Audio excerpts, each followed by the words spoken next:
In accordance with the requirements of the open meeting law, please be advised that this meeting is being recorded and broadcast over Lunenburg Public Access.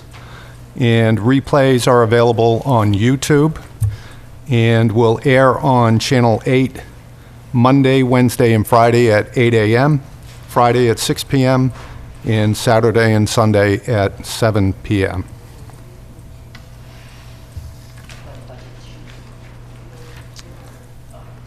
Do we have any public comment before we get started? None. I have just a couple of announcements. I'd like to remind everyone that the Citizens Party Caucus is scheduled for Monday, March 16th, 7 p.m. at Turkey Hill Middle School. And this is for the Town of Lunenburg 2015 annual town election, and we have quite a number of positions that need to be filled. I won't read them all here. I know they've been publicized in the Ledger. I think they're probably available on the website as well. Speaking of the website, what we're trying to do is create full transparency of this budget hearing process, and all the presentations and supporting materials that we're reviewing during the course of our review are available at the website. Most of them can be found with a link from the Finance Committee page, and I think the town manager's presentations are available on the home page. And one more announcement. Monty Tech is having a meet and greet. Montechusett Regional Vocational Technical School District School Committee would like to invite you to a public gathering to meet with the newest members of our administrative team. Dr. Sheila Harity, Superintendent Director, Thomas Brown, Principal, and Diana Carlson, Assistant Principal. To be held at the Mountain Room Restaurant at Montechusett Regional Vocational Technical School District, 1050 Westminster Street in Fitchburg.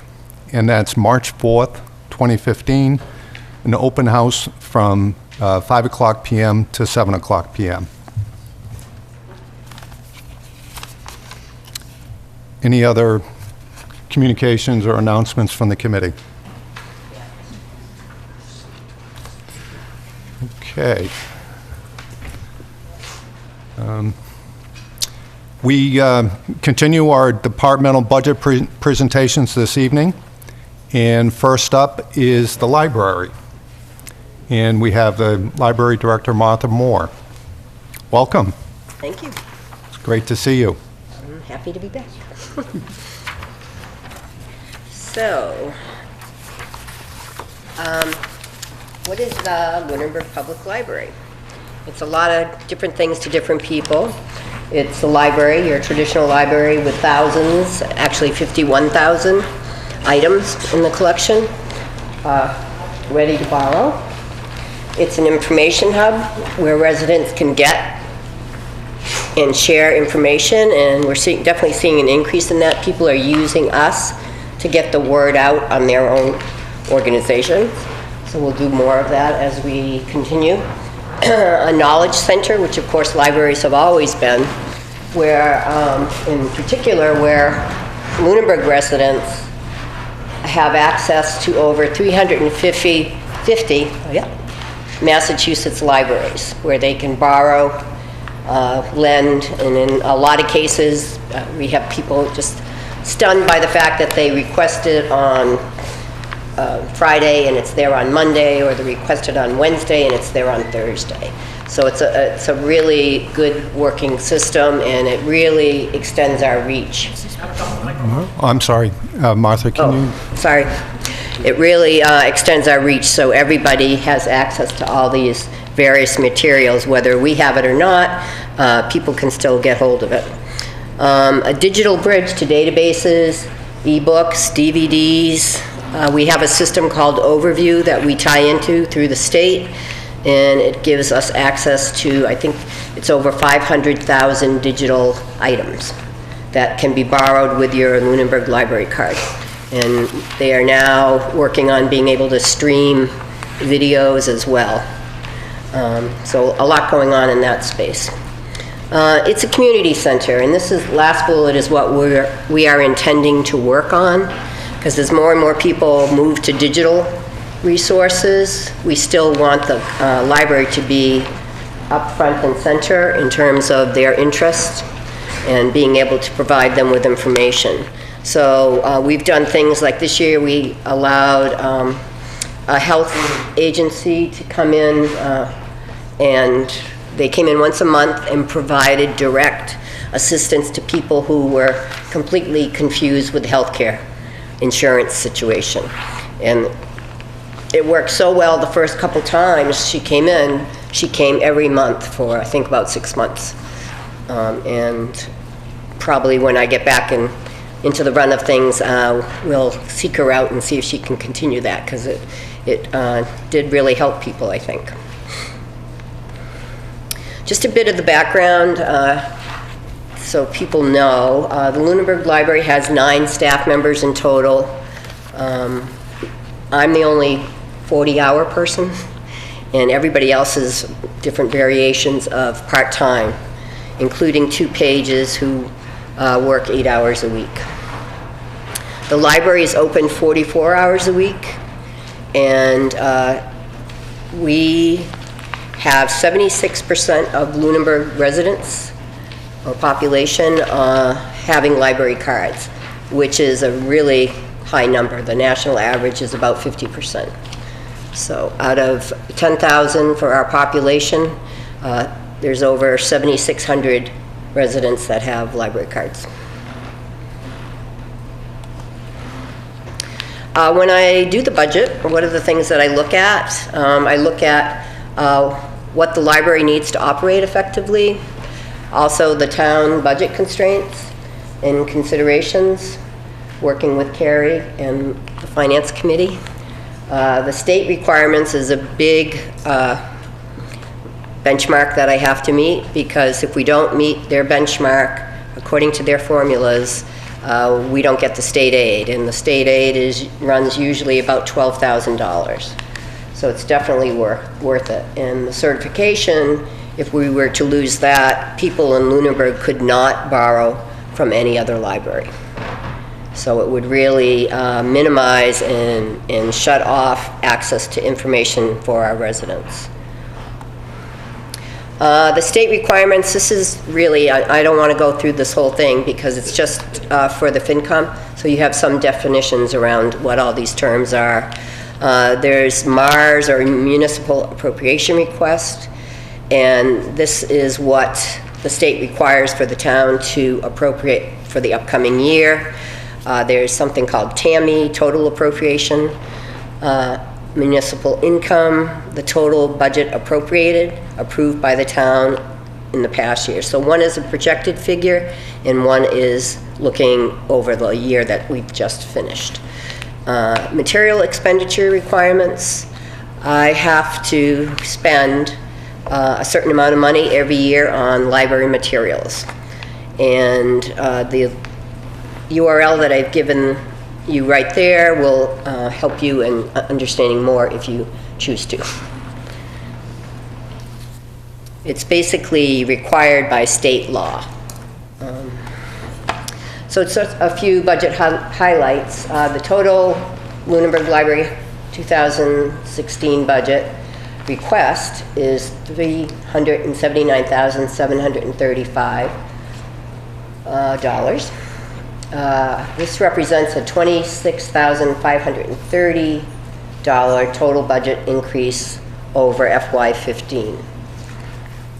And out of that 26,000, 23,000 is what we had estimated for a utility increase, both electricity and heat. And these are based on our past usage and the new rates that John Londa gave us.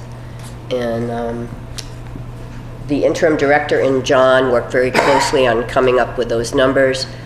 Carrie, this afternoon, sent me an email with, she had done the numbers and the projections.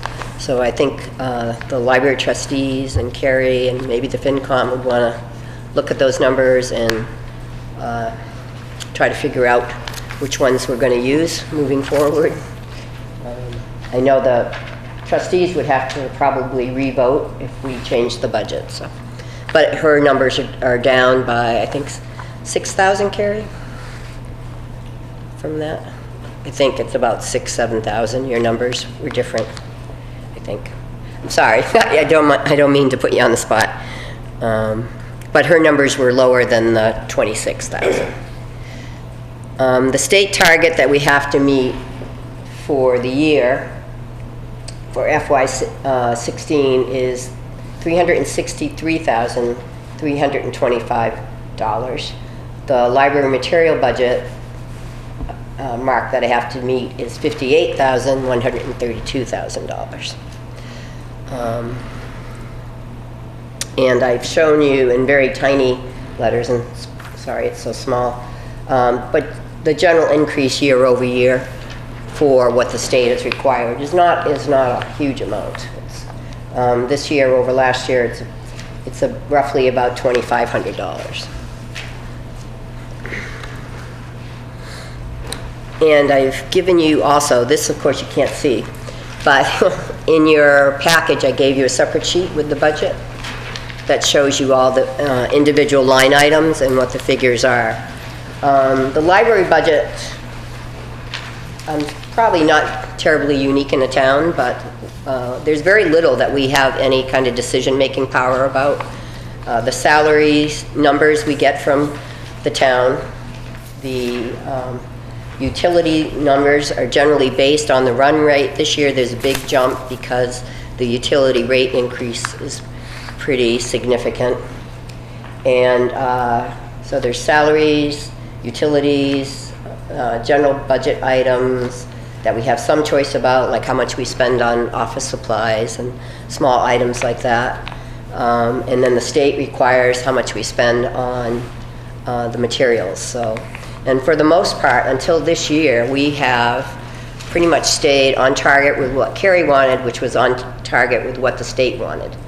And this year is the only, I think, one of the first years that we've really increased substantially over the state target and over Carrie's target, but that's simply because of the increase in the utilities. There's no other big increases in our budget. Just so people know, these are things that the library purchases, but the town does not pay for. So, and it's pretty significant. Oh, this didn't get updated. Okay. Newspapers, audiobooks, copiers, program expenses. There's no program line for all the programs. The microphone. Oh, sorry. There's no program line in our budget, although there should be, because that's really more and more of our business is the program expenses that we provide, you know, programs for kids, for teenagers, for adults, museum passes, carpet cleaning, library supplies, our network connections to CW Mars network, which is what connects us to those 350 other libraries, e-books, reference databases we don't have to pay for. You have access to them for free. They come from the state. That bottom number should be, I don't know why it didn't get changed, but $40,000. $46,000, thanks. That was last year's number. So the Friends continue to increase our funding, which we really appreciate, especially in the program area. And state aid, as I mentioned, that's about $12,000. The revolving fund is money that we get from our library fines, and that we always estimate to be $8,000 a year.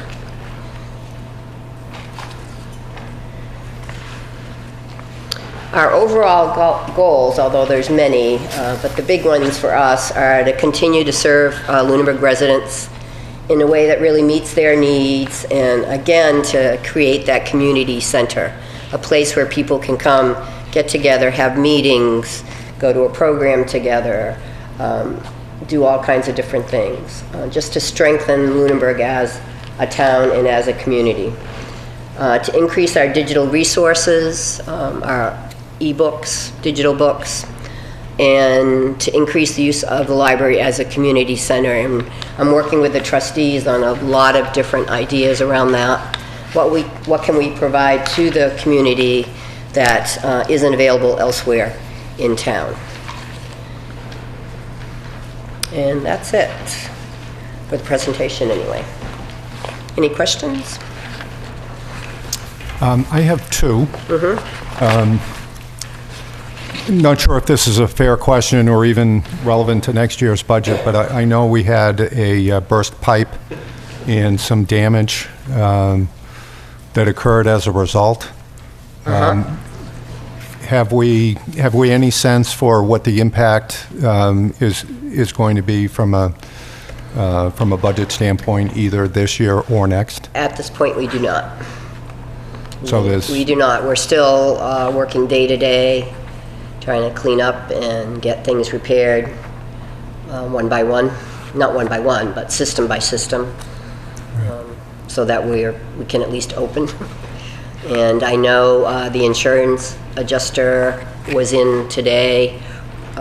He was an engineer, more from an engineering background. He came in today to look at things. Tomorrow, the DPW is meeting with the insurance adjuster, the same, same company, but different focus, I guess, and to determine what else needs to be done, who's responsible for it, et cetera, in terms of responsible for getting it done. Right. Is it ServPro or DPW or the insurance company or what? Right. Okay, so we don't have any figures or anything like that.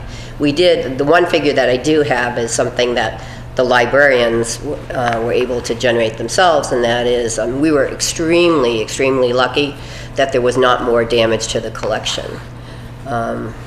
We lost $4,000 worth of materials, but in terms of item numbers, it was pretty minimal. And that was really due to the very swift action of my staff and the DPW. Right. In the fire department as well, because they were on it right away to minimize any further damage. And the pipes started to burst, and then they continued to burst throughout the building. So Right. before they got to a certain point, we were able to get things covered. So it was important. Yep. So. My other question would be with respect to the delta between the state target and the requested budget. I understand the impact of the utilities, and I also understand we've got some more work to do to understand what element of that is outside of our control and what element of it should be within our control. So I would ask you to comment to the extent that at least a portion of that is within our control. What would the impact be of trying to absorb some of that utility increase into the library budget? Well, as I mentioned before, we have almost no decision-making power in any area of the budget. The only place there's any money to take away from is the materials budget, and you will very quickly run into the state mandate on that, because there's not a lot of elbow room in that budget. In fact, it's really, I budget according to what the state is mandating, so there's no wiggle room there at all. So in the other areas of our budget is there's salaries, and then there's very small amounts. If we're not talking about the utilities, very small amounts, like $500 for office supplies. Very, very small amounts in any of the other lines. I don't have my budget sheet in front of me, but there's not a lot of room there. And one of the things that we are doing at the library to minimize, and we have already begun working on this, we want to become more green, more of a green building, and certainly just green because that's the right thing to do for the town and its budget, but also just to be a good citizen. And last year, we did an overhaul of our technology, and we took all the public computers and we virtualized them. So instead of having to pay $200-300 for a CPU, a computer, if one broke down, we now only have to pay $69 to get a new virtualization box. So we did that on our own with the help of some state aid money and some gift fund money. And so that, according to the manufacturer and other data points, that virtualization is saving us 70% on our power usage in terms of the computers, those computers. We're also having the LED, working with the green communities committee. I'm not sure about the name right now. Those green people. We're working with them and have gotten a grant, okay on a grant for changing the parking lot lights, exterior lighting to LED, and that will save us more money, I'm sure. And we are just, within the last month or so, began to look at also doing the same in the interior lights, getting that switched over to LED. So we'll save on that as well. So there is a question mark with how much, maybe that would minimize, at least to some extent, the increases on the utilities. We hope so. So we are looking at different ways to soften that blow. Right. Thank you. Okay. Any other questions? Please. Terry? When you talked about the other expenses and revenue, and you talked about state aid, is that reflected in the budget? The state aid, no. Okay, so the CW Mars network connection, that's state aid? We split that. Okay. It's about usually, what is it, about $12,000, so we split that. Half, the town pays for half, and state aid pays for half. Okay, so there's 12, so that's where the $12,000 is going, is what you've listed on this page? Yeah. But it's not reflected anyplace else? Okay. No. Nor is the Friends expenditure. Yeah, no, well, the Friends, I didn't see that reflected anywhere in the Yeah. budget, so that was, yeah. Yeah, oh, I see what you're saying, yeah. Any other questions? John? Yes, please. I have a question on the longevity pay. It's at, the budget target is for $5,857, as opposed to last year's $5,400. But my understanding is that you have two longish-term employees who are leaving the library. We do, but they're leaving, I think it's by date where they're getting their longevity pay before they leave. So that shouldn't affect the 2016 budget, right? Well, one person is leaving in 2016. Well, Yeah, okay, those are the numbers, I get all the salary numbers from the town, John. okay, thanks. So that's what they gave me. But I'll check into that. Thank you, Martha. Any other questions? Good, thank you. Just like to open it up for any questions or comments from the public before we move on. I see none. Martha, thank you very much. You're welcome. Appreciate it. Thank you.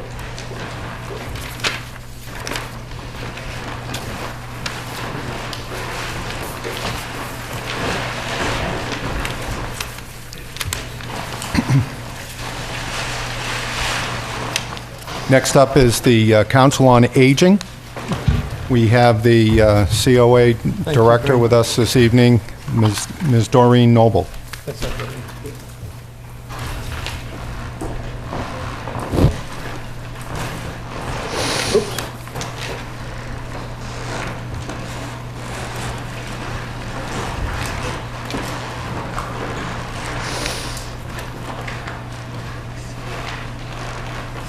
Removable disc, right?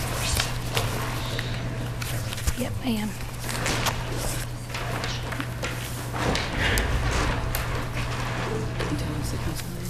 You sure it's on here? Looks for me. Should be on the I know, but why is it? removable disc. Yeah.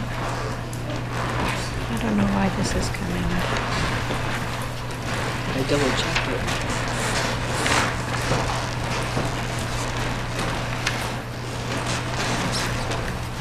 It's just.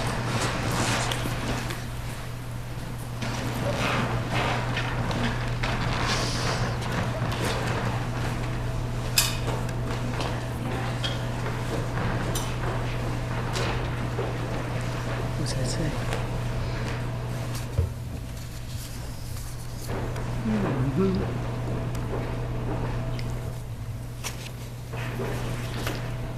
Oh, if it knows it's there.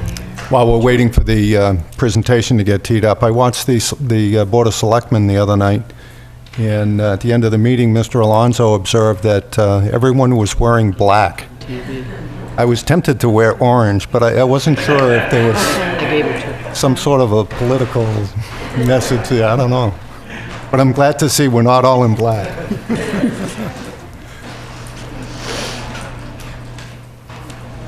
Black is better than red when you're talking budgets, though. Yeah. You do the minutes or the...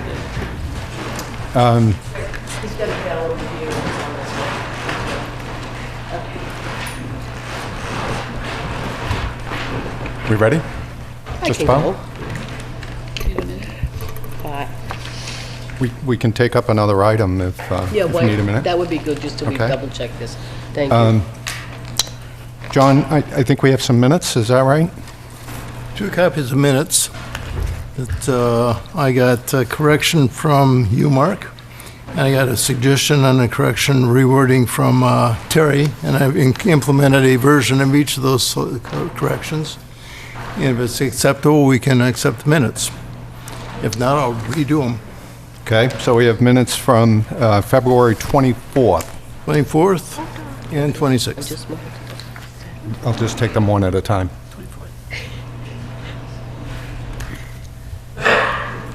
Yeah, that was 24th. Yeah. Do I have a motion to approve the minutes of February 24th? Motion to approve? Second. Thank you. Any discussion? Those in favor? Aye. Aye. Aye. Anyone opposed? None. And we have minutes from February 26th.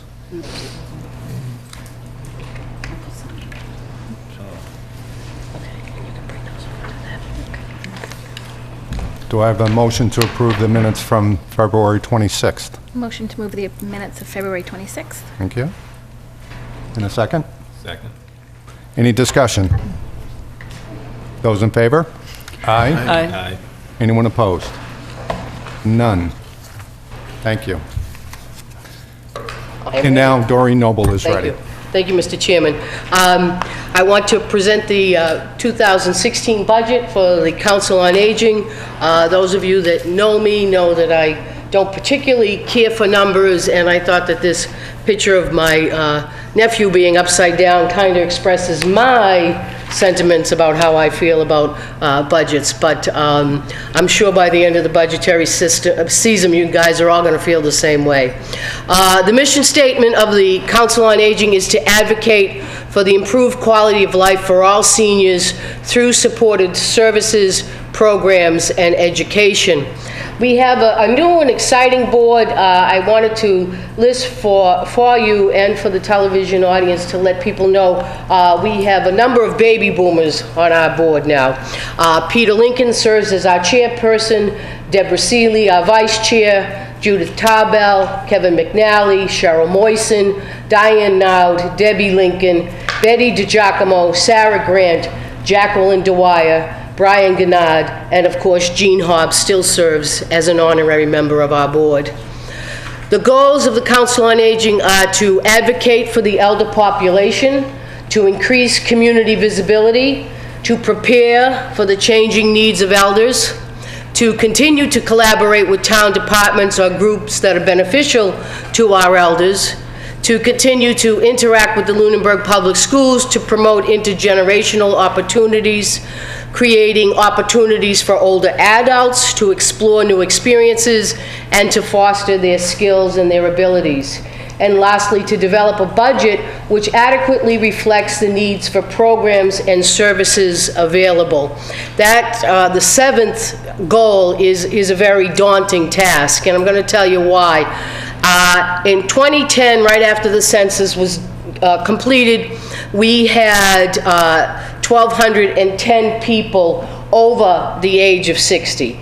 When we close the year in 2015 in December, you will have 2,757 people over the age of 60. These are the statistics that were provided through the Massachusetts Executive Office of Elder Affairs. As you can see, you continue to see growth in Lunenburg. One of the things that I wanted to point out is that in 2020, there will be 12 million people over the age of 60 in the United States. And the number of people turning 60 in 2015 here in Lunenburg is going to be, I'm waiting for this to jump up here, but of course it's not. I think it's 172, but I just want to double check this for you so that you're aware. 176. Okay, since, yeah, 176 people will be turning 60 in 2015 here in the town of Lunenburg.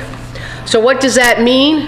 That means that 27.6% of your population will be over the age of 60 at the beginning of the new year. So, the boomers are here. Some of us recognize Janis Joplin, some of us don't, okay? But that other photo that I took is a photo that I took outside the senior center this spring. We are now pulling up to the senior centers on our Harleys.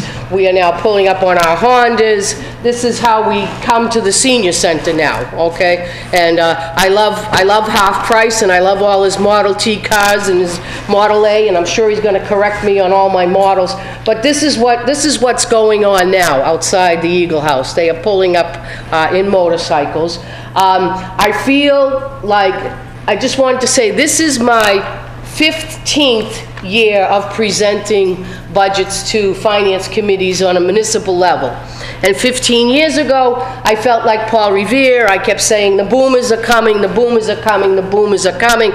The boomers are here, okay? You heard, we just heard from Martha from the library, and she said that, you know, they're trying to cooperate with the green people and trying to make more green decisions. Well, you have a very rapidly growing group of gray people, many of those of whom are sitting in this room tonight, okay? What do you do to age well? You have to have a lot of activity. Very important to have material security. Very important to have physical health and a functional status, cognitive efficiency, and social resources. Those are very important to age well in any community. And how does the Lunenburg Council on Aging help people to age well? We offer programs such as transportation, tax assistance, we help with fuel assistance, we drive Meals on Wheels in the community. Over 6,000 meals were delivered last fiscal year. We offer a File for Life. We work in conjunction with the Lunenburg Police Department and the Worcester County Sheriff's Department for our triad. The SHINE program is serving health insurance needs of elders. We offer manicures, pedicures, reflexology. We have the traveling tooth fairy who comes to give dental care as well. We offer many speaker series, the book club, stretch and tone in areas of fitness and wellness. We offer bingo 1.5 hours a week. I just like to point that out, okay? Movies, blood pressure clinics, flu shots. You can have a friendly visitor in your home. You can have assistance with food stamps. Many of you have attended our infamous pancake breakfast, and we have numerous fitness programs. Goes on. We offer a community lunch 4 days a week. We have a walking club. We already did tax assistance, but since it's tax time, we might as well bring it back again. Cribbage, quilting, puzzle swapping, bridge, canasta, line dancing. bocce, Wii Bowling, Living Better, Living Longer, Mahjong, the coffee shop, the lunch club, the dining out club. You can have anything notarized at the senior center. We will also fax and photocopy for you. A small amount of things going to Social Security or fax, we fax people's timesheets in, that type of thing for them, okay? Watercolors in the brown bag program. Our most popular program this year, thanks to the generosity of the DPW in letting us have the sand for seniors, but also in appreciation for the fire department, we have the Sand for Seniors program. We've delivered numerous, up into the probably 30 or more buckets of sand to independent homeowners. And while the fire department is delivering the bucket of sand, they will check the smoke detectors and carbon monoxide detectors in people's homes. Another program that we've just brought about, I'm going to talk, just if you look over in the left-hand corner, many of our seniors have to worry about how they're going to pay for prescriptions. Many of them have to worry about how they're going to pay for heat. But one of the programs that we've just brought into the center is Therapy Pets. Okay? And Therapy Pets kind of take away from the tension and the anxiety and the worry of having to meet some of these financial woes, as well as we now provide food for pets. Many of our seniors, they themselves are eating from food pantries. They themselves, unfortunately, although it's something that people do not want to hear, and I may be approached on the street and say, how dare you say this occurs in Lunenburg, but we do have seniors that do consume, because of poverty, and you have read about it, that do consume animal food because that's all that they can afford. I'm not saying that that occurs here in Lunenburg. I am saying that 1 out of every 6th senior has a hunger issue due to poverty. So we bring in extra food for the animals. Another thing that is coming is we're now going to be put on, do a Facebook page, because again, we're reaching out to the younger elder in our community. We have a nurse on our board who has volunteered to do medication review, and that's very important because a lot of times when elders are going from one facility to another, those medications aren't passed along properly. And I know that from myself, from personal experience, when my mother was discharged from the hospital to a long-term care facility, they forgot to simply provide her with a diuretic, and she went into congestive heart failure. That was just a medication error. Very important that the seniors are up on what those medication conflicts might be. And Chair Yoga has just come in thanks to a vendor in the local area, and we have people that want to do a lot more physical activity. You can see there's a few of us there. You can see Jack standing by the bulldozer, and we got a couple of the other guys from Hickory Hills that helped us out to build the bocce court, and we now have plans for a shuffleboard court going right into next to the bocce ball court. So it's very important that seniors have outdoor activities as well as indoor activities.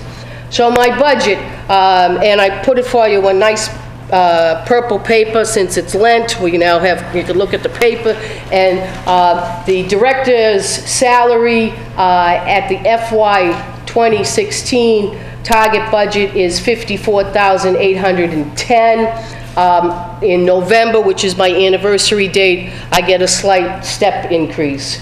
Salaries in the clerical area, you're going to see a big difference of the $19,732 that was appropriated to my department in 2015, and it's gone to $26,029. That's because we see an increase in transportation hours. Our clerical person, our administrative assistant, is also the dispatcher, and we are trying to provide transportation later evenings on Tuesdays and Thursdays when we remain open until 6.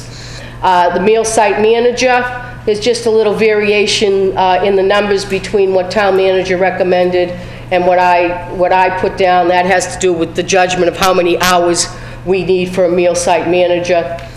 Same thing with the outreach worker. Those figures come in pretty much within a $500 range of my figuring that it'll cost $8,459 on the town portion. Now, as you recall, you just spoke with the librarian, the director of the library, who also spoke about other funding sources. Our outreach coordinator is also funded from a grant that comes from the Executive Office of Elder Affairs, and that is funded to about the tune of $12,000 as well. So you're going to look at about 20 on the outreach worker, and I'm just grabbing at that figure off the top of my head, but that's around the number that comes off of the formula grant. Our overall formula grant that will be coming in for 2016 is around $16,800. Dietary aid, you can see that in green, and green is the sign of hope, and that's what I was hoping that we might see, is that we might see a dietary aid funded through that position, funded through the town. I'm currently funding it through the formula grant, so that's why it's not in the above target. My longevity, I have one employee that receives longevity. And then if you go over to program aid, again in green, that hopeful sign of $6,791 put me above target, above the town manager's recommendation. We are in desperate need of more staffing at the Eagle House. Our levels are not at safe levels due to the amount of persons that come into the center. And a program aid, I attached it, a job description in my budget packet, but many of our programs involve, we kind of spread that position among three of us. The administrative assistant will run something, the outreach worker will run something, or I'll run something, but that all takes us away from our regular duties. And so we are, as I said, in desperate need of more staffing at the Eagle House. That brings the total of the budget in line with, and I agree with the town manager's budget. That brings my personnel subtotal up to $103,810. In expenses, our expenses, as you can see, the zeros going along the utilities, and no need to be mentioned on that, is, as you know, that all our utilities are collaborated into the buildings and facilities budget. Office equipment, $1,200. The town manager recommends. I was asking for $1,800. You see that we have mock nutrition there. What we tried to do last year in the budget was try to improve our food service program. And it's kind of disparaging that we weren't able to do it. Most of the reason why I wasn't able to do it was due to staff shortages and staff changes. We actually had, because we saw so many people in the Eagle House for some of our nutrition programs, we would get 40 to 45 people in for a salad bar, which is a great nutritional program. However, having that many people and still being short-staffed, I wasn't able to keep safe levels of staff to client ratios. So we weren't able to increase the food program as much as I would have liked to, and that was for the purchase of food. So we're looking back the 2nd of April to returning hot lunches again to the Eagle House. I have to say that the hot lunches that are provided by the caterer are nowhere near as popular as something like the salad bar, but they are coming back. Office supplies. I'm sorry, let me go back to advertising. Advertising, again, I said I have some staffing shortages, so there's a $100 line for advertising. Office supplies, straight across the board, has been $400. Part of the reason why is that the seniors of the town of Lunenburg are extremely generous. Most of our supplies of paper, and any other general office supplies, they give to us. They're very, very generous as far as giving to us envelopes, stamps, etc. We have more paper clips and rubber bands. I think some of the rubber bands come from 1945. from the Depression, but they're still usable, and so do some of the paper clips.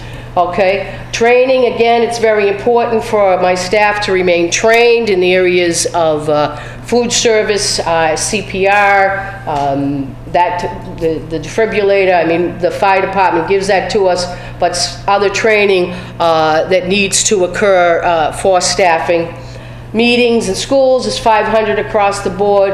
Again, I tried to put in, we have $1,000 for programming. That was placed in the budget because I needed programming. I was hoping to get something to do around the nutrition. Okay, so instead, where Ms. Spidel cut me from 5,000 down to 500 in mock nutrition, I would like to see the 1,000 stay so that I have a little wiggle room in offering programs to your elders in the area of wellness, and some of that may include nutrition.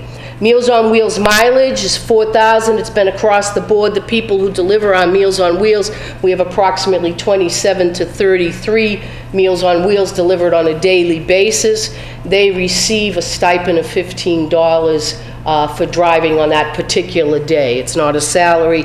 It's simply a gratuity for them delivering the meals to cover their gas.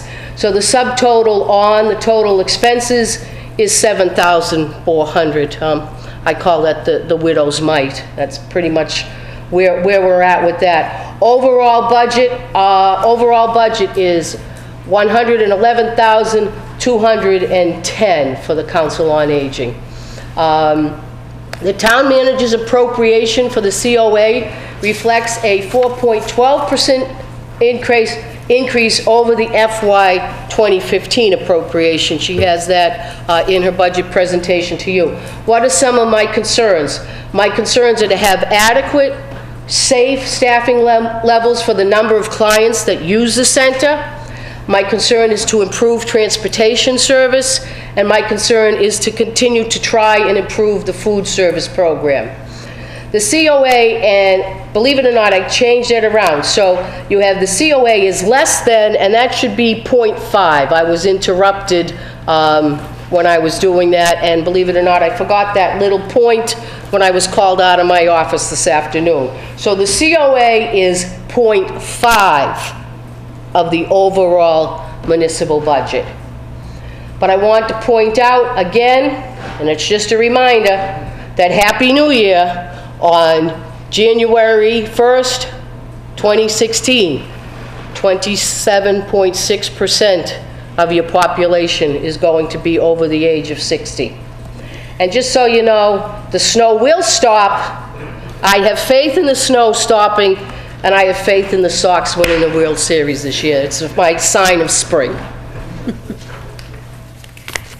Any questions? Thank you, Doreen. Any questions from the committee? Yes. Terry? Are you seeing, can you speak to it all, are you seeing any trends in the change of the independence of people coming to the center? Is that why you're concerned about having a safe, when you say a safe ratio? Yeah, actually, that's an excellent question. And I'm going to quote a gentleman who said this to me 2 nights ago. He said that as far as accessing services for the elderly, for himself, a 65-year-old disabled man, he felt like he was shoveling the beach with a spoon, okay? And what he means by that is services for the elders and the disabled are getting harder and harder to access. Therefore, people cannot afford assisted adult daycare, and it really, truly breaks my heart when somebody who has been in our community for a long time and they want to have their mother continue to stay at the Eagle House, but that individual is not able to take care of their activities of daily living, their own personal care, or that person might be a wander risk or something like that. Then I have to use the term which I absolutely hate to use, and that term is, this is beyond the scope of our resources. Now, do we bend as far as we possibly can? Yes, we do. But none of us are nurses, none of us have nurses training, okay? But your population is getting less and less home care. Home care is being cut. People are being discharged from the hospital more often. An incident last year where somebody claimed they were coming in for socialization. They had recently had a hip replaced, and I met them at the door, and I said, on a scale of 1 to 10, can you give me your pain level? And he said an 8. So that gentleman was not in for social recreation. He just didn't have anywhere to be. It's happening in larger cities with our libraries, with our senior centers. So because there is nobody at home, because baby boomers have aging parents that are octogenarians and they have to work, senior centers and libraries are now tending to be a place where people are dropping mom off so that she can be observed for 8 hours a day. So yes, they are coming in with increasing medical problems. They are coming in with increasing dementia issues, and those are safety issues. I mean, if you have a fire, and God forbid, but if you have a fire and you have a bunch of third graders and a ratio of 27 to 1 third grade teacher, and she tells 27 third graders to run, you have a much better chance than me telling 27 octogenarians to run of those children being saved than I would of the elders being saved.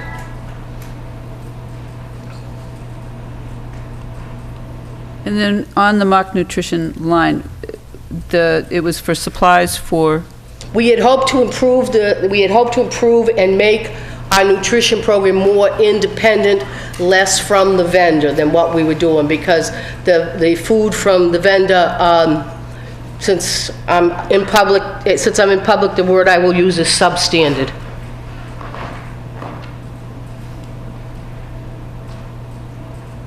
That program's relatively new, right? But Yes. Yeah, we've been trying to launch it. Couple of questions. What percentage of our seniors actually use our Council on Aging? We keep a database through what's called My Senior Center, and actually we're at about 67% have at least obtained the services. That doesn't mean that they've walked through the door of the Eagle House, but it does mean that they either borrowed adaptive equipment, they took the van, they may have gotten a referral for just taxes, or they might have come in for their blood pressure. So about 67%. And what's the percentage of out-of-town folks that use our facility?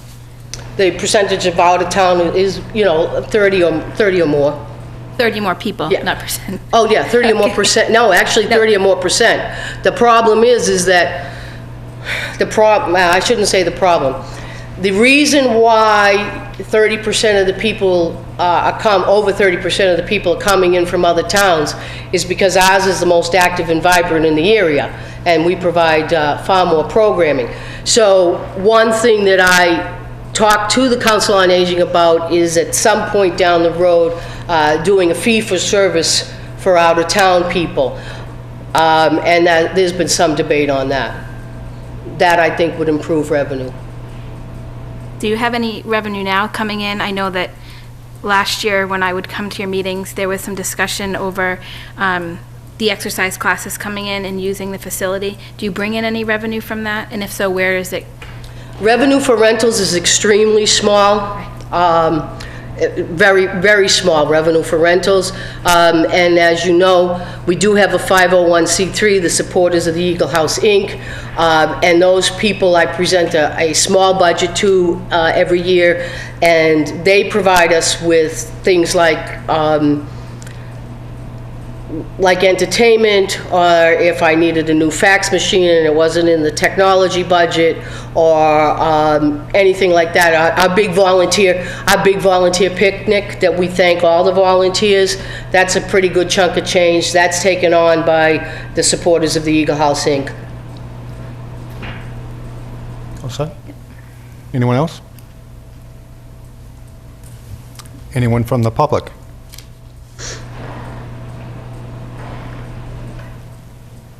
All right. Doreen, thank you very much. Thank you, Mark. Appreciate it.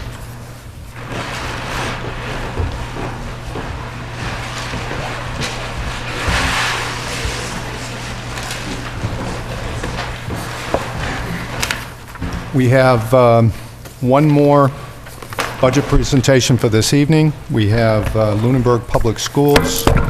Superintendent Loxie Combs is with us this evening. Good evening. Welcome. Thank you. We'll get plugged in, and I have some handouts for you. We have one handout here already. You do.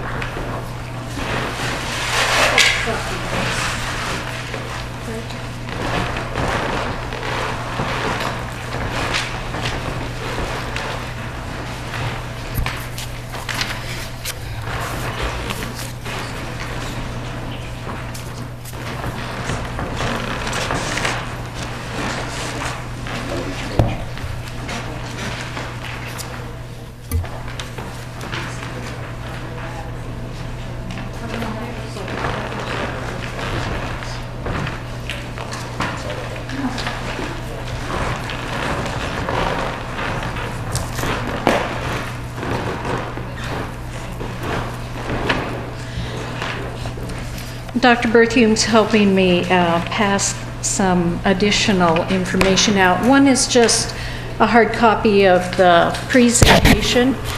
And the presentation that I have prepared for tonight is really excerpts from the document that I had sent all of you on Monday.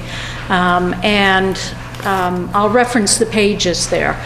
But I felt it would be helpful just to cue back into that document, which we hope you have found helpful in terms of a lot of information about the schools, some very detailed information as well. I know there's several pages in there that even just talk about the accounting procedures and how those lines are set up. Whoop.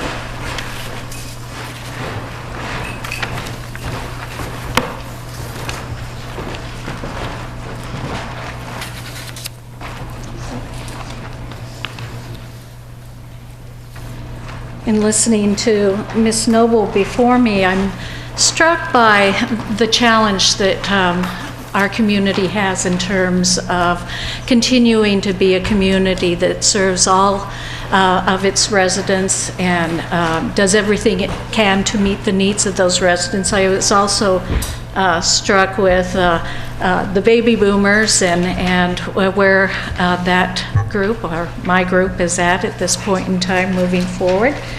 And thinking ever more about what I think about every day, and that's how important this educational program that we're providing to our students is, because they are our future. And having that well-educated group there to help us solve the problems in our worlds today is the most important thing that we do as educators every day.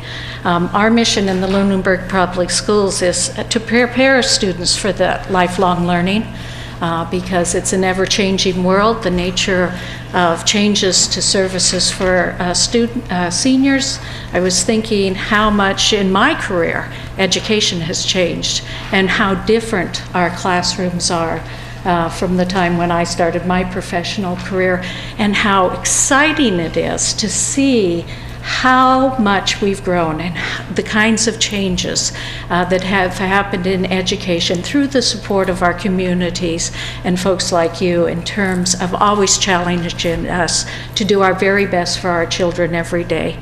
And we see education expanding well beyond the school day with our students. If you noticed in our report that we provided for you, one of the positions that we're asking for next year is another behavioral specialist.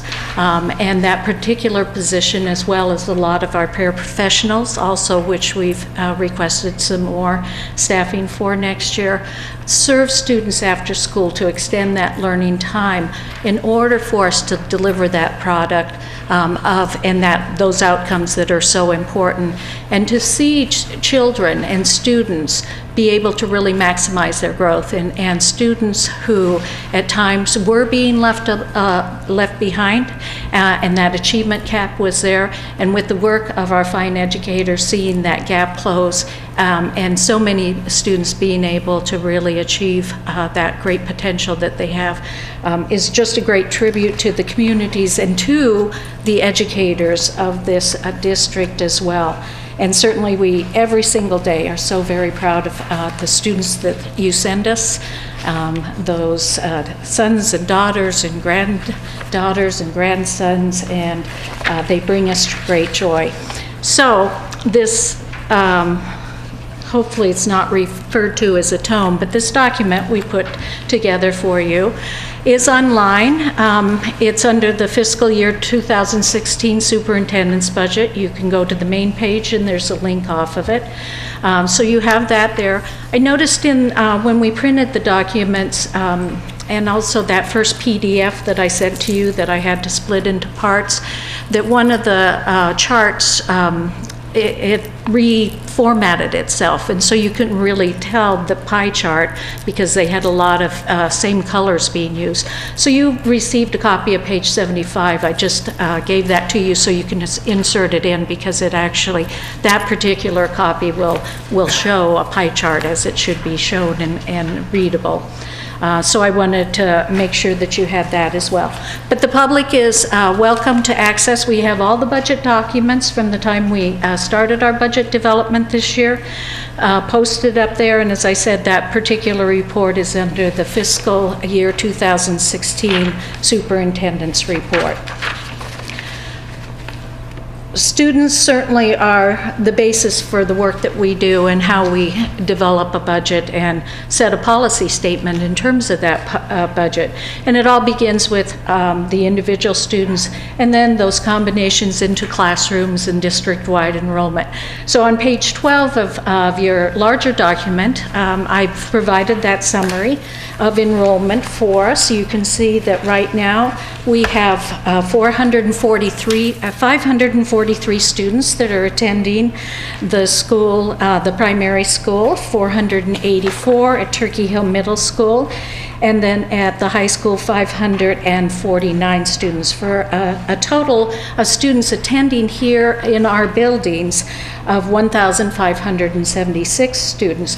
We have another 31 students that are being served outside of our district, and 2 of those actually just come into us for brief periods of time, who are preschoolers and may come in only to receive maybe some speech therapy, but aren't necessarily enrolled full-time in our preschools. So we've been presenting our enrollment for you this way so you can see the proverbial students in seats versus our enrollment.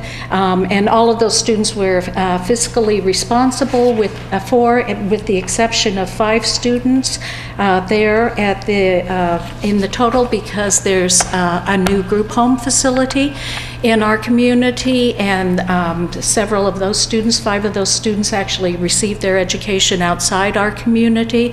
We are programmatically responsible for them, which means that our staff are attending meetings and participating in that level with the group home staff, but in outside districts. However, we are not financially responsible for those students. But they do count in our overall enrollment and our responsibility educationally to ensure that their programs are being administered by educators, by professional educators. Any questions about our enrollment right now? Yes. If I look at the 10-1 enrollments, we go from 1591 to 1568 to 1563. That would indicate that our enrollment is in decline. But how do we reconcile the 1563 on 10-1 with the 1576 on January 30th? Well, that's the in and out that we're starting to get, because our October 1 reports, and the reason you see October 1 counts there is that's one of the major counts that we take every year and report to the state. And so we like to show you those comparisons. And you can see how those numbers indeed have been actually somewhat up and down, because on 2012 it was $15.91. On 2013, October 1, 2013, it was $15.68, and then $15.60. I got to get to the right column here, sorry. At $15.63 in seats, but $15.91 outside the district, Mark? Right. Okay, and then we took the count just in October to show the changes that we're seeing. And that's one of the changes in our school environment that we're seeing more than we have in the past, is more in and out movement during the course of the year. So we track these over time. We actually send to the state the enrollments 3 different times every year. We provide that information. So I thought it would be helpful for everyone to be able to see those changes. The other factor that enters into that, you always see that increasing because of our preschool population, because students enter into our program as they turn 3 if they're students with disabilities that require some assistance. So we pick those students up as they turn 3. So that number always increases over time, and you can see for this year alone, it's increased from 43 when we started the year to January 30th, we were at 50. Okay? Thank you. Okay. Yeah, and the highlighted, the over 130 students in a year. What is the number? Why is 130 the number that's picked as the target, or the? Certainly. Thank you. That's a great lead-in, because that's where I was going next in terms of, we highlighted in the document the current 3rd grade and also the current 5th grade, because the current 3rd grade has 131 students in seats, and the current 5th grade has 136 students in seats, and that means we are having class sizes of 26, 27, even up to 28 in those particular levels. My recommendation is that we really need to be thinking about adding another classroom section when we're hitting 25 students per classroom. We don't have the physical space to do that until we are able to do our reconfiguration with the opening of the new middle school, high school.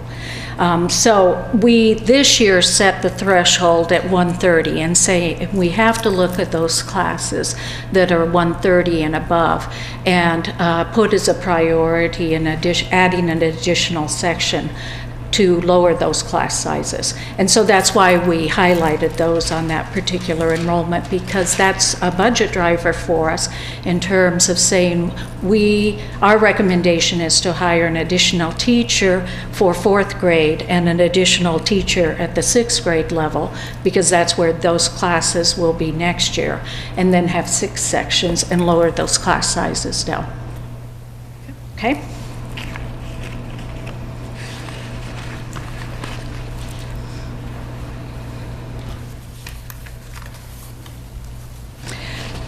As I mentioned before, the work that we do is about the education of students, and towards the back, we provided a summary of the good work of the class of 2015, and I think the good work of the parents and the educators of this district in terms of the levels of achievement.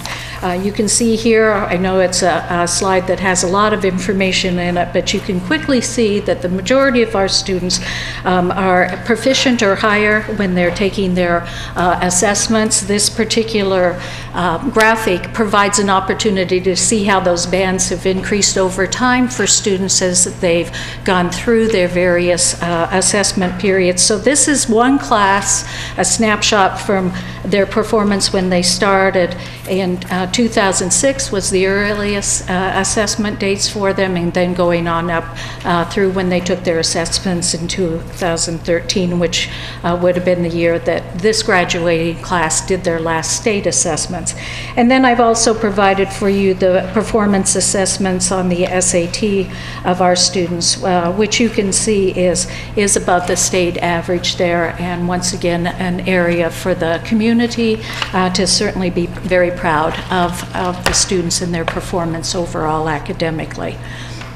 And those are the kinds of things that we continue to really look towards our budget to ensure that that kind of academic achievement is there for the students, and that, as I mentioned before, that we're not having these gaps develop around students with disabilities or students who are considered at risk in any fashion, that gap is widening for them because they're falling further and further behind. We've had those discussions because we've had some concerns around our ranking as a level 2. One of our schools is a level 2. There are 4 levels, 1 being the highest, 2 being and going down that direction. So the top ranking is a 4 for the highest performance, or 1, and then 2, 3, and 4. The 2 ranking for the district is really driven by the fact that at Turkey Hill Middle School, we have not met the targets for our students at risk in that particular band. And so whatever the lowest performance rating of a school is what the district's rating is. So the high school is level 1 school, but Turkey Hill, because we have had trouble closing those achievement caps for students with disabilities and students at risk, we haven't been able to change that up to a level 1, and so the district has continued with that rating. That is strong performance still, but our goal is to be at level 1, and we have focused some resources on that in order to change that rating around, because we feel that's very important to keep that gap from getting any wider and actually to narrow it and to hit those targets for our students. So you can see here on this next slide, in terms of our recommended budget, which is significantly beyond what the target budget was, and we acknowledge that, and I acknowledge that in the document. It's our position. We acknowledge the fiscal realities that everyone's responsible for and dealing with, but we also want to make sure that we are communicating what the needs of our students are, just as our other colleagues are. So we felt it really important to put on paper and communicate out what the recommended needs are from the educators in the district.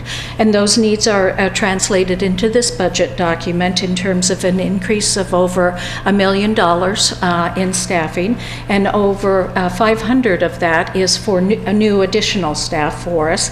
And then also for non-personnel, an addition of $445,000 is what that increase is, from that 5.3 million up to 5.8 million. So our recommended total operational budget is that $18.3 million budget for the Lunenburg Public Schools this year. And I have some additional slides as we go forward that speak to some of the details and the drivers around that. Hopefully you have been able to look at the line item budgets on page 77.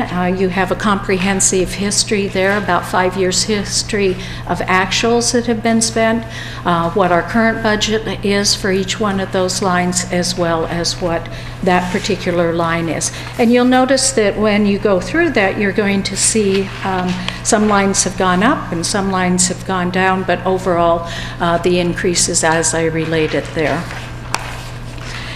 So if we zero in on some of the personnel drivers, I've identified 2 primary ones. We've talked a little bit about the loss of revenues that we have from having Shirley under the tuition agreement. And we've done that in a very planned sequence over time. At one point, We were receiving close to $1 million in additional revenue that was coming into the district in order to, as part of that non-resident tuition payment for students who were Shirley residents but were going to school.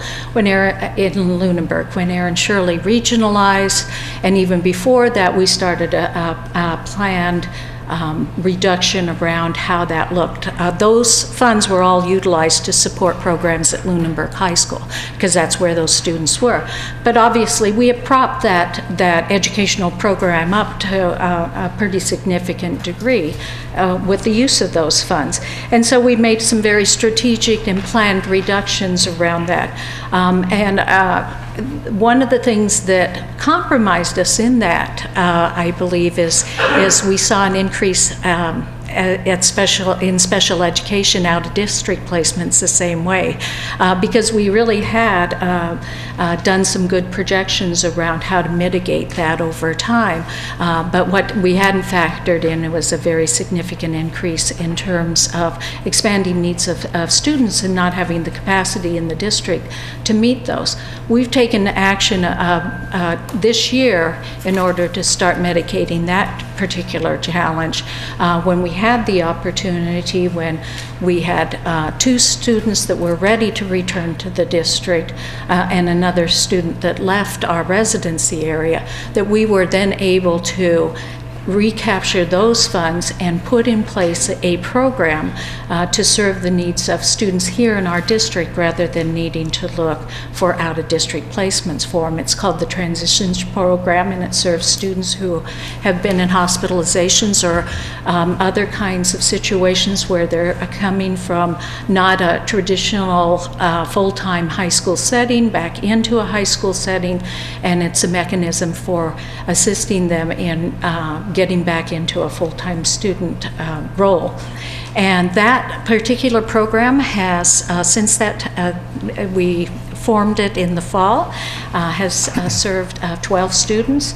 And I talked to our director of special services recently just to get a better idea in terms of how many of those students would have absolutely needed to be placed out if we hadn't had that program. And well, without a doubt, 6 of those students would have required out-of-district placements. And that program has been very successful. It's part of another reason why we're interested in having the additional capacity with the new staff around the behavioral specialists, is to create that capacity internally so we don't have to look outside to meet students' needs. So the loss of that revenue, coupled with these increased in special education costs, have, I'm sure, for everyone, presented challenges around the school budget. I know they have for us, just in trying to deal with a significant loss of revenue. We haven't been able to increase our choice receiving because our classroom sizes have been increasing. You saw those numbers out there as well. And so this year we're projecting that it'll be about $47,000 of costs that we previously had in either choice or the non-resident that will need to be moved into the budget and absorbed within the budget because those funds are no longer there. And we have taken steps. The school committee just recently opened, last year we opened 10 slots because we had a large freshman class. So we only opened 10 slots last year for choice students. We did fill 7 of those. And next year we have opened 20 slots. We've opened up to 10 at 8th grade and up to 10 also at the 9th grade. So we'll see how that comes in, and this may be mitigated based upon how that choice enrollment goes.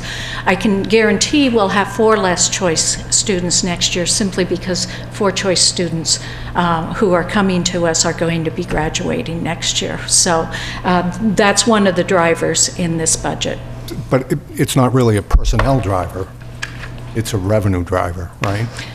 It's a revenue driver that affects personnel, and that's why I've categorized it here. In a negative way? In a negative way, yes. Yeah, because we definitely need those positions, so we now have to make sure that those positions are in the budget, the ones that were being paid out of those dollars. I didn't follow that. Okay, So the revenue's going down, yes. but we need to add teachers. We need to add positions. We're not adding them. They're already there. They're being paid out of those funds. We have personnel that are being paid out of those particular revenues. We had personnel up to $800,000. So it has nothing to do with the list of teachers and paraprofessionals that are being added here. No, that's the next one.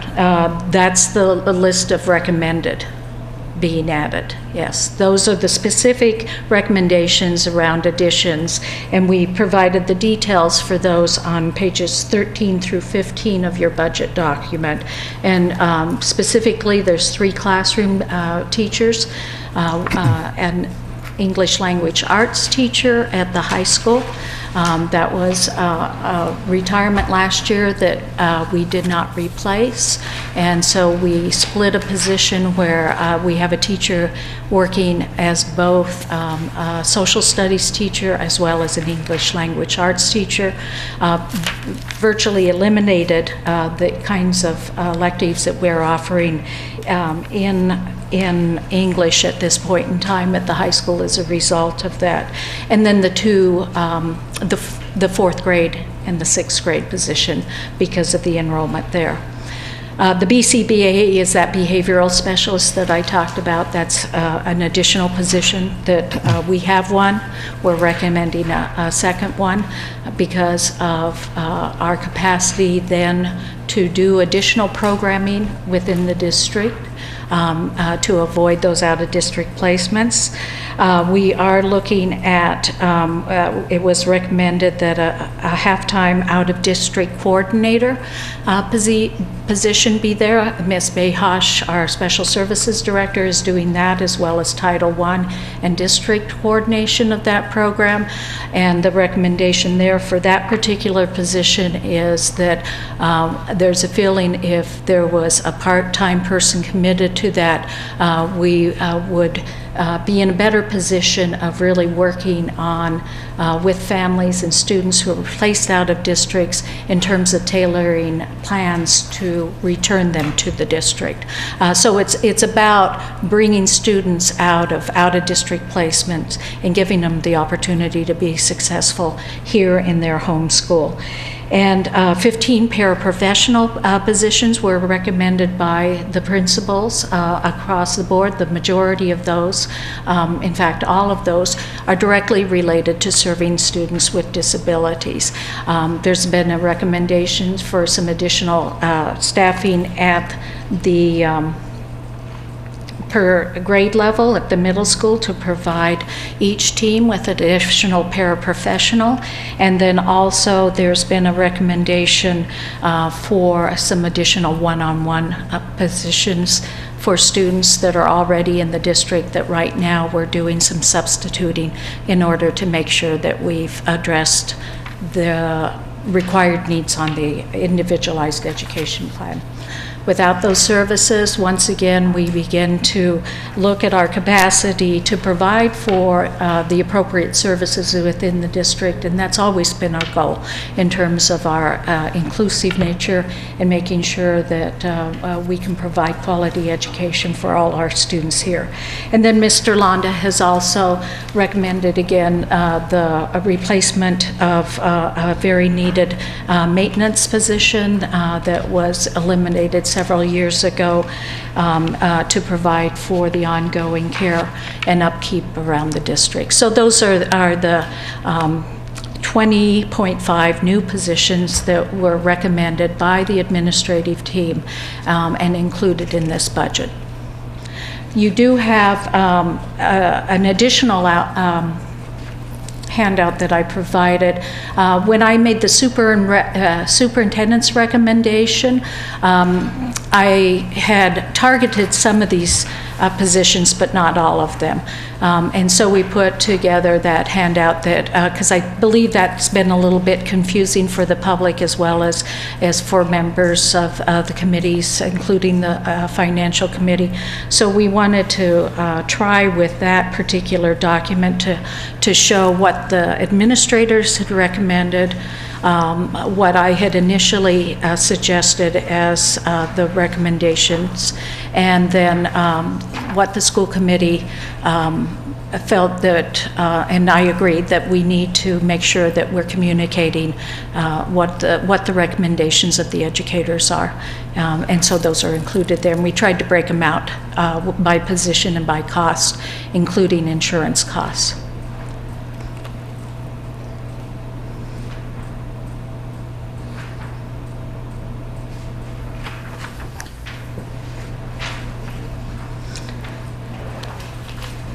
When we talked about choice, and I think last year the Finance Committee had asked for a bit more clarification around choice sending and choice receiving. And I provided some information at the last school committee meeting as well that really talks about one of the trends that we're seeing in terms of students moving into the community that may not be enrolling in our district, but staying in the districts they're currently being served by. But I thought this graphic to show over time, what that has looked like since 2011. And that's when a couple major developments opened, and we have also provided for you an analysis around the Tri-Town as well as Emerald Place that shows the number of students coming out of those developments, how many there are, how many are attending our schools, and then how many may be going to other kinds of schooling options. But here you can see that generally over time the percentage of students has remained pretty well constant in terms of 83 to 85% of the students who live in Lunenburg are attending the Lunenburg Public Schools. So school-age students is the yellow bar, and then attending the Lunenburg Public Schools is the other bar. The choice out is that darker blue color that's there. So sometimes a picture is worth the proverbial 1,000 words, so I hope that was helpful for you. We talked about the special education trends as well as, and the special education trends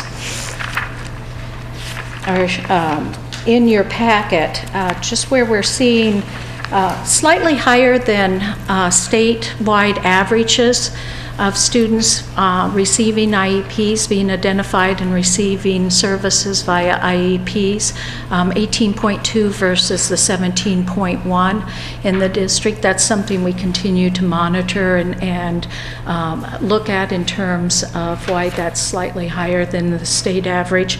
And then we also, you see we accounted for 26 students here being educated out of district. I didn't include the 5 that actually are being educated that are not our financial responsibility. We only included those that are our financial responsibility. We've shown here the cost of the private tuitions, and I shared with you how we were able to take some of those funds that were initially this year designated for private tuitions and repurpose them into a classroom that is serving and meeting the needs of 12 students in our district, and therefore keeping at least 6 of them definitely here in place. And you can see that we're seeing an opportunity here for some additional a lower cost out of the general operation and budget. We are including there, and we've repurposed those funds basically into addressing some of the needs that we have relative to instructional materials, because that's an area that we've been neglecting for many years at this point in time. So we're repurposing what we were paying in tuitions to the purpose of addressing those instructional materials needs that we have. We added $64,000 into our curriculum adoption line. This year, that line is recommended to be at $75,000. This year, it's at $11,000 because when it came time to meet the budgetary needs, the last several years, we've made the conscientious decision to eliminate purchase of new materials. And we were looking for this opportunity where we could repurpose funds such as this to be applied to those areas that we had neglected for several years. So this just shows what's happening in terms of that the increased numbers and the increased costs around the special education out of placements, and why we're very motivated to build our capacity within the district to make sure that we can serve all our students here. I was on the phone with the DESE. They did a conference call around the governor's proposed budget, and Circuit Breaker is considered to be level funded next year. And they reported to us that as a result of level funding in special education, knowing that there will be additional costs around that program and for students' needs, that they anticipate that will be about 66 to 68%. So the number that I've put here is our projected number in Circuit Breaker, and that money's already allocated as well in terms of what we know are necessary costs for next year. But that's a projected number in the Circuit Breaker line as well. Likewise, collaborative tuitions, you can see how those have grown over time.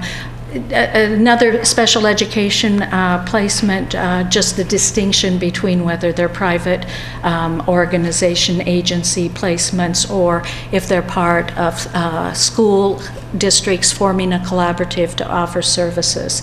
Of course, we're a member of the FLAC Collaborative and have one of their programs here at the Thomas C. Passios building, and certainly find that those programs provide quality services closer to home for children at lower tuition rates than what we see in some of the private ones. So there are always the programs that we go to first in terms of looking to fill students' needs.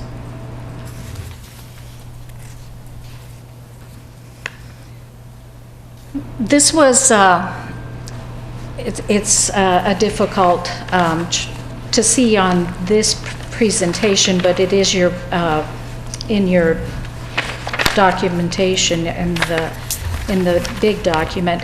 But it basically provides a count of full-time equivalency in each one of the categories, and it just represents, it shows the 20 additional positions that we're requesting there to move our total FTEs across all personnel positions up to 227.175 across the district. You'll see that in FY10 we were at 232.21 is where we were. And then we've broken it across, and you can see over time, you can see how many administrator, how many non-educator professionals, custodians, nurses, etc. So hopefully that continues to be some information that is helpful to the Finance Committee and the public, and we have maintained it and placed it into this particular document as well.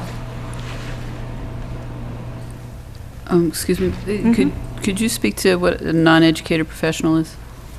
A non-licensed data management person would be one. The director of facilities would be in that category. IT. On the non-personnel side, we've identified major drivers for us and where the major increases are, and I've talked a little bit about curriculum adoption already. As the special education transportation, we're seeing those costs be at a level of $53,000 increase over the current levels, just based upon the routes and the costs of those routes. We've done a lot of combining and sharing. And also this year, this particular item was being supported with some of the solar. It was assigned outside the budget to some of the solar revenues that were made available for us last year by the town manager in order to finish filling that gap there at the end of the year. Instructional materials, $40,000. That's in addition to the curriculum adoption. Those are the ongoing lines, the replacements in each one of the buildings. And within the document itself, it talked about some of those items in terms of what needed to be replaced. Some items are down, some are up. These would be general supplies as well, just the ongoing instructional and other supportive materials that have been recommended by the administrators.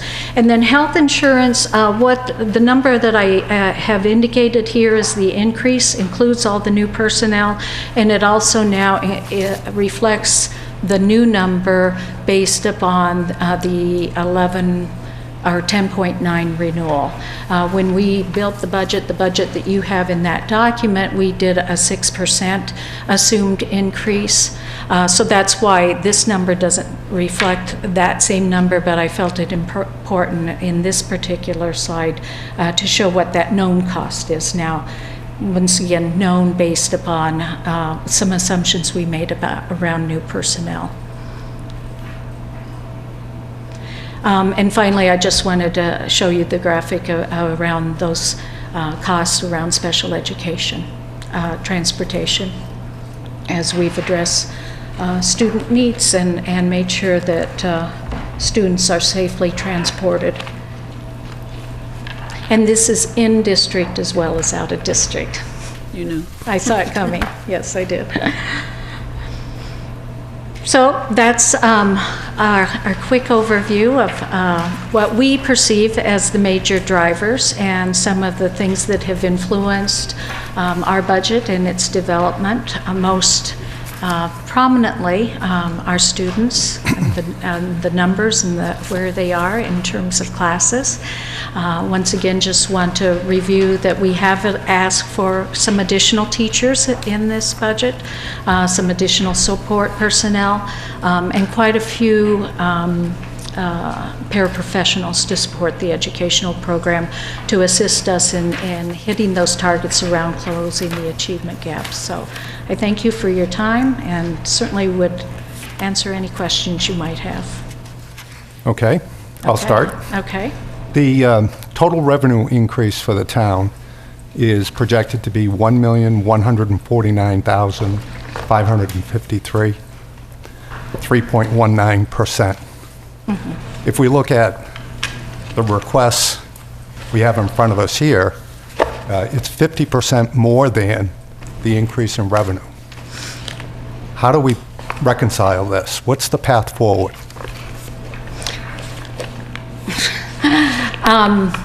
The path forward is us working together to figure out what the funding looks like and how we're going to spend it. I'm not sure how to respond to that. We are fulfilling our responsibility to say these are what the needs are. We're here to work with everybody as citizens to say what are the resources and how are we going to spend them. So I think the path forward is basically us working together and understanding what's available and what options do we have to either expand what's available or divvy up what we have and find out what the ramifications of that are. What we presented is a budget that is in the best interest of our student, that addresses the charges that we feel we have from the community in terms of maintaining a highly achieving school district that meets the needs of its students, and we do that in the most fiscally responsible manner that we can. I think there's a lot of evidence within the work that we've done that speaks to the fact that we, like every other department in town, has worked very diligently to keep everything going and going the best way possible for students, but we will continue to advocate for what the needs of everyone are. So we work together and figure it out. Okay. Questions from the committee? Is the extended day program self-sustaining? It is, yes, yeah, absolutely. John? I beg your pardon, just so I understand the numbers, if you look at one of your earlier slides called FY16 personnel drivers, you have a note that it says that slide lists the proposed new hires, and the footnote is that is plus an approximate $300,000 in associated health insurance. I just want to make sure that if we go to one of the next to last slide you talked about, health insurance at $531,000, as I understand, reflects the new increase that Kerry had just communicated to us. Does that include the additional $300,000 from? The $300,000 is in that, and the $300,000 represents the 10.9 renewal. Okay, thanks. You bet. No, I think I'm fine. This is all pretty clear. Okay. It's actually very clear. Jay? I'm good. Any questions or comments from the public? Please come up and, if you would, introduce yourself.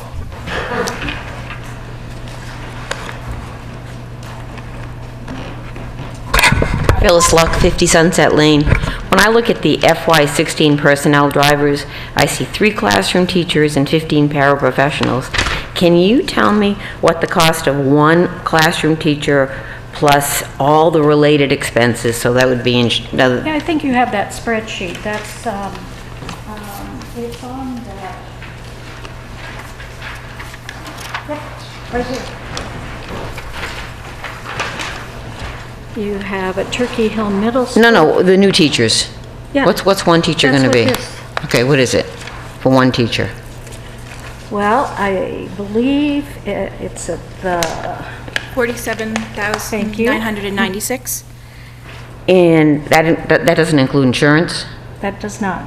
So what would insurance add to that? Yeah, right there. 2, this is set up for the unit cost, the subtotal. So there's the 2 teachers there at Turkey Hill Middle School. Nope. And then here's the assumption that we made around So the insurance is... health is insurance. And then they don't have any retirement costs? No, for the they town? teachers pay their own retirement. And what about the paras? They're right here again.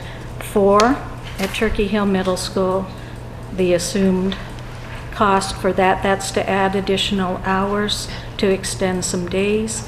And here's the paraprofessionals. This is the unit cost. This is the total cost. So each paraprofessional costs $16,000? Correct. Plus $14,500 in insurance. Now, where is their retirement? Worcester Retirement.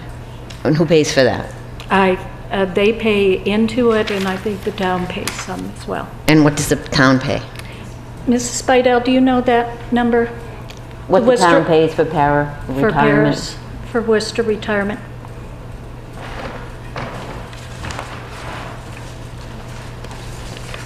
So a para is...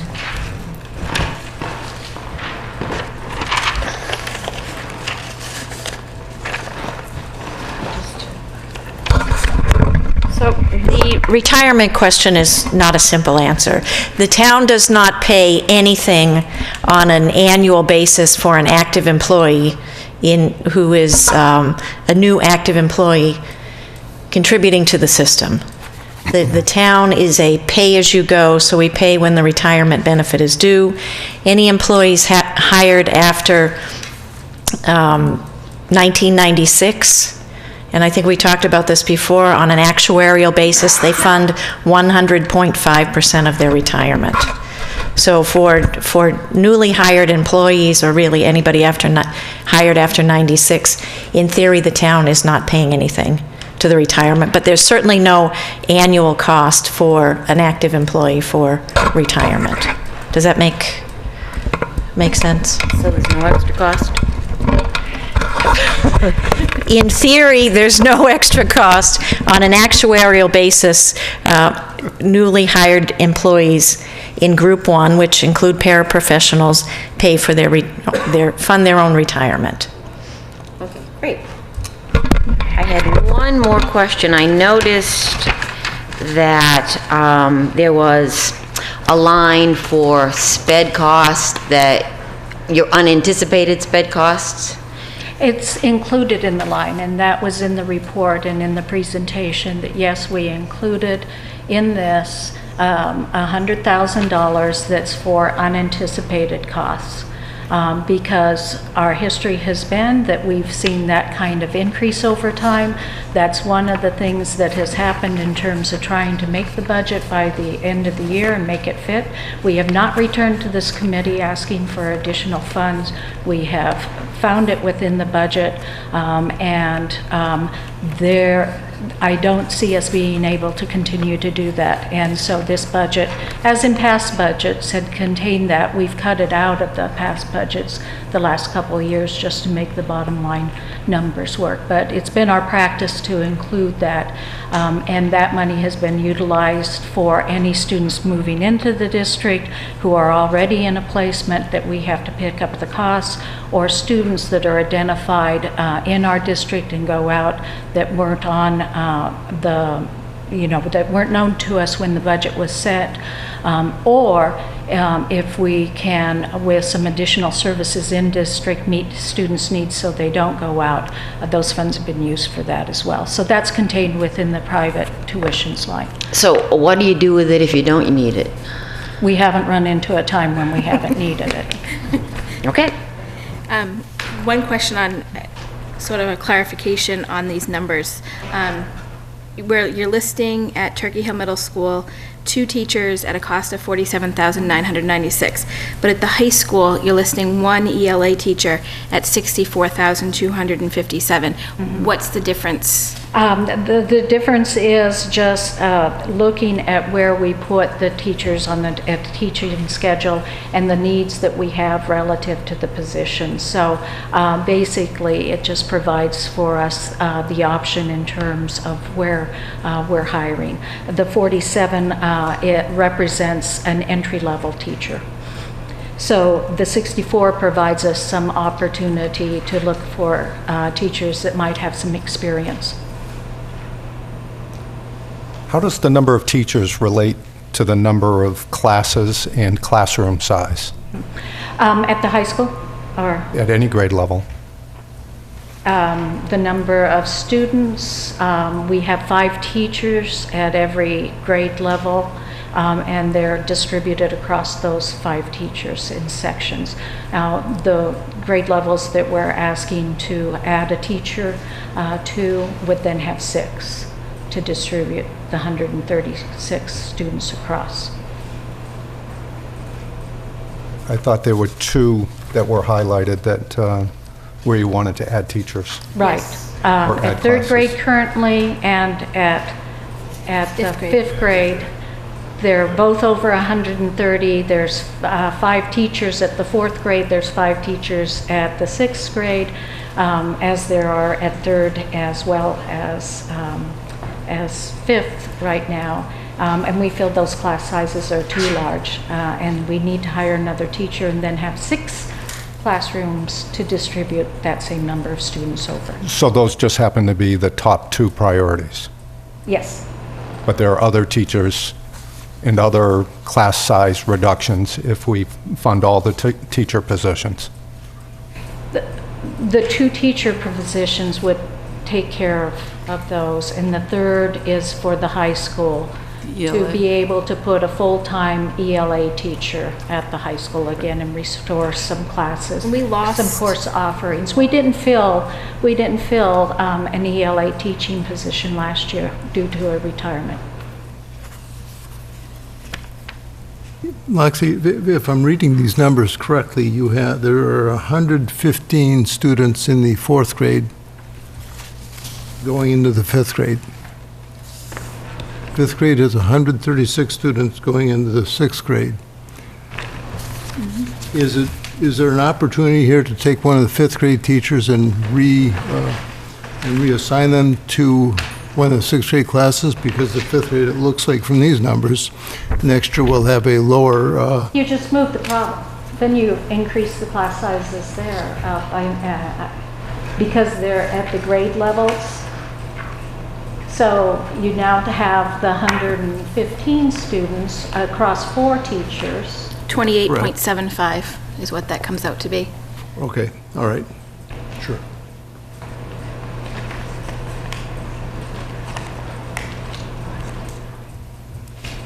Thank you. You put this together very well, and I wanted to say thank you again for I know the amount of time that you spent on this whole school choice issue, and I know that there's 1,000 pieces going in, and I know it's still a work in progress, but thank you very much. It's been very eye-opening to hear the report back on what's going on there. Thank you. Thank you for your time and your questions. And Mark, I really wish I had the answer to yours. I know we've got a tough row ahead, so we're all in this together. That's one thing for certain. And I want to thank you for the wealth of detail that's here. All the information's here. We just need to digest it and figure out what the right balance is for all the constituents across the entire town. But thank you very much. Understood. Thank you. Call if you have questions. You know how to make them. All right. Thank you. Okay, that concludes the budget reviews for this evening. We do have just a bit of other business to complete. We took care of our minutes. Do we have any committee updates, department updates? I don't. I'll just add that the school building committee meets next week. The building reuse committee meets on the 18th. I have nothing to report there. We have a standing item on our agenda called budget opportunities. When we heard from the town manager, she suggested that we allocate some time on our agenda to talk about goals. Not wait until the budget season to have the debate about what should the trade-offs be. But if we can have some ongoing discussion and debate about where the goals and priorities should be, perhaps that puts us in a better position at budget time to make the relevant trade-offs and make the right recommendations to the town. So if it would please the committee, I'd like to change that standing agenda item, which was budget opportunities, to be budget goals and opportunities. That way it's always on our agenda. We're always thinking about it. And if we have time in any given meeting, we can spend some time talking about it. Does that make sense? Yep. Sounds good. Okay. Okay, I'm going to skip over the future agenda items. Those are just placeholders until the budget reviews are complete.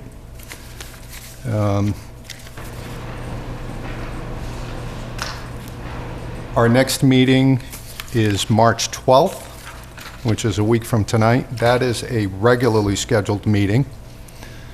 We hope to hear from Department of Public Works and Monty Tech. After that, we'll be meeting on the 19th, which is a special meeting. And we have a number of other departments, the Sewer Enterprise, Public Access Cable Committee, and other moneyed articles.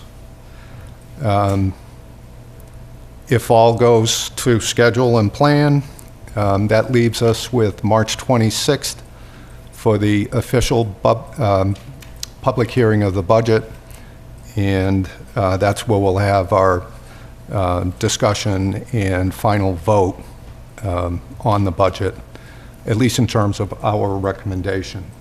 And then that recommendation will take the form of a letter which accompanies the warrant articles, which will be distributed at the beginning of April. At our meeting on the 26th, we'll also take our final vote on any warrant articles that have money associated with them. Okay. Okay? Yep. That's all I have for this evening. Motion to adjourn? Second. Any discussion? Those in favor? Aye. Aye. Thank you. Good night. John, I have 8:53.